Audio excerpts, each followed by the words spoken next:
Hey everybody, welcome to Primal HIIT 6 tutorial. This is for the Primal Pilates. I'm going to show you the movement right away and then we will break down the finer details. It all starts with loaded beast. So from loaded beast, you're going to go into a half squat, hands out in front, sit back, going from a low boat, from yoga, to a high boat, into a mini spinal rock, sending the weight forward, back into a half squat, back to loaded beast, into the half squat, to Plyo reverse lunge, drop down, back into beast, into a half squat, into a spinal rock, to a burpee, and that's it. So let's break that down because you're going to be doing that movement in the class.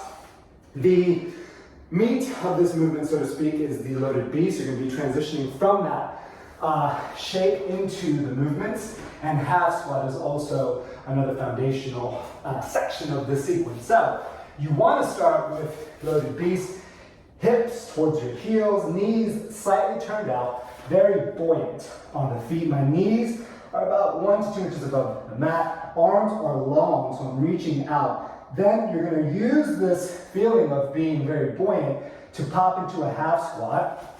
Hands reach out in front.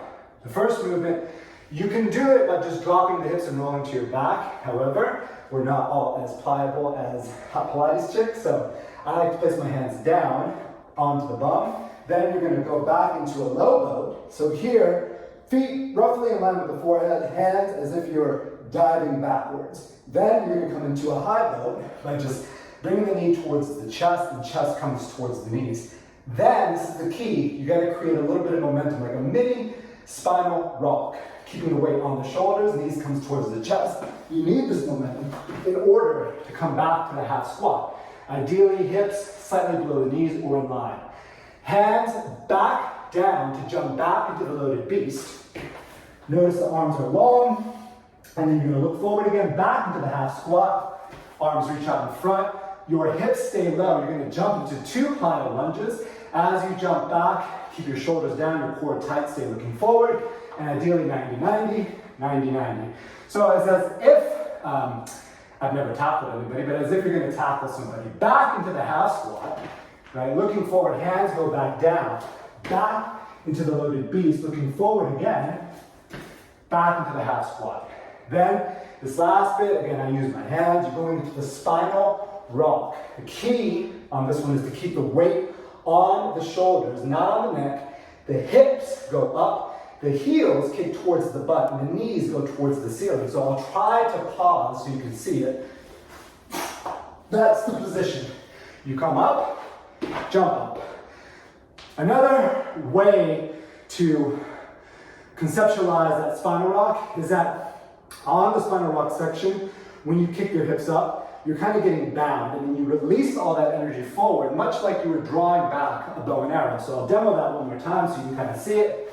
So you're here, jumping into a half squat, landing soft, hands can go back, spinal rock, arms are about a 45-degree, energy from here, and just let the energy go forward to spring up.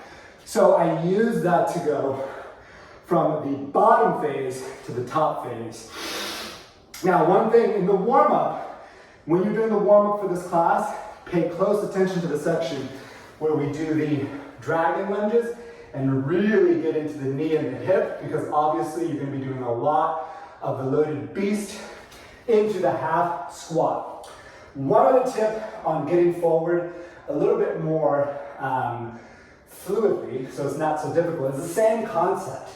I'm thinking of almost being like a rubber band where I'm loading back like an animal would, like a tiger, and then I'm springing forward.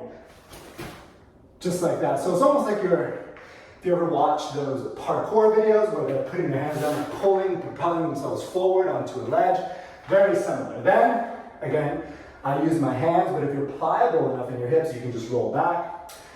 And that is the movement from the low boat to the high boat. Just be detailed. So on the first sequence, be very detailed, and then come into high boat. I treat it much like yoga. Again, the mini spinal rock for this is key, because that will get you back to where you need to be. On the second movement, the lunge, I just stay low, pack my shoulders down, very buoyant. My spine stays over my center. So there's not a lot of activity in the upper body. It's my legs doing the work, and then the spinal rock. which all of this you can modify, by the way, right? So if you wanted to, you could step, step. That would be fine. If you want to learn it that way, just to feel, you can do it that way as well. I'm going to demonstrate the movement all together, calling out those little cues, and this is what the whole thing will look like. You're going to be doing this quite a bit in the class, as you can tell. Doing this body weight work is fantastic for your fascia, your muscles, and just getting you grounded and athletic. Here we go. So I'm trying to call it out as we go along. So loaded beast, half squat, back, sit, low load, high load, little mini spinal rock. Weight goes forward, hands down. Loaded beast, half squat, 2 plyo jump, staying low, back to loaded beast. Hands 45, weight on the shoulders, weight goes up, spring up, land soft, rolling through the feet. You can do this with or without shoes. In the class I have shoes on. That is your Primal Pilates leg core flow for Primal HIIT number 6. If you have any questions, please send me a message.